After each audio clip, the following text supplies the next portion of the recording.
Cabinet मंत्री जोगाराम पटेल आज जोधपुर दौरे पर रहे। इस दौरान उन्होंने सर्किट हाउस में जनसुनवाई की।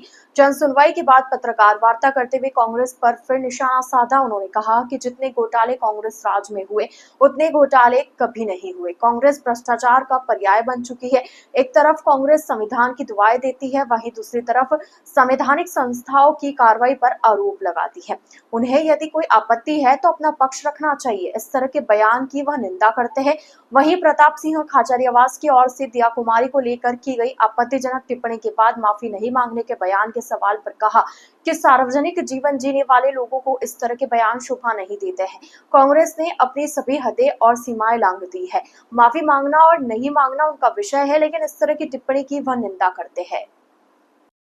मेरा ये मानना है, जनप्रतिनिधि को उचित व्यवहार, मर्यादित भाषा का प्रयोग करना चाहिए। जिस तरह का व्यवहार और भाषा का प्रयोग आदरणीय प्रताप सिंह जी कर रहे हैं वो उचित नहीं है। माफ़ी मांगे या नहीं मांगे उसके समय मैं नहीं कह सकता, लेकिन मैं इतना कह सकता हूँ, जिन शब्दों का प्रयोग वो हमारे लिए, माननीय उप मुख्यमंत्री महोदया के लिए या आदरणीय भैरव सिंह जी के लिए कर रहे हैं वो ठीक नहीं है।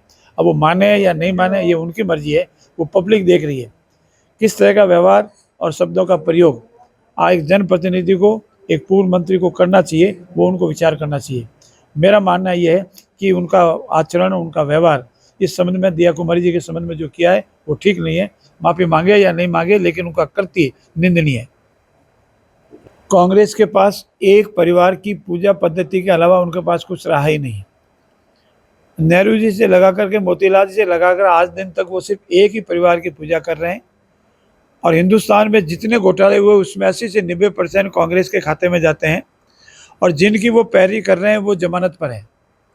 अनेक बार हाईकोर्ट में नेशनल हेराल्ड को लेकर वो गए, परंतु उनके विरुद्ध जो मुकदमा दर्ज हुआ वो क्वेश नहीं हुआ, निरस्त नहीं हुआ। और लंबे इन्वेस्टिगेशन के उपरांत जांच एजेंसियों ने पाया कि इन्होंने प्रथम दृष्टया अपराध किया है। इसीलिए अगर वो न्याय व्यवस्था में विश्वास करते हो, लोकतंत्र में विश्वास करते हो, संविधान की किताब लेके घूमते हो, उसमें विश्वास करते हो, तो न्यायपालिका में विश्वास करें। ये जो हिंदुस्तान की स्वतंत्र एजेंसियां हैं उनमें विश्वास करें, अपना पक्ष न्यायालय में रखें। जैसा तथ्य एकत्रित जांच एजेंसियों ने किया है उससे पूर्ण रूप से प्रथम दृष्टया वो दोषी पाए जा रहे हैं। बड़ी संपत्ति का घोटाला उन्होंने किया है।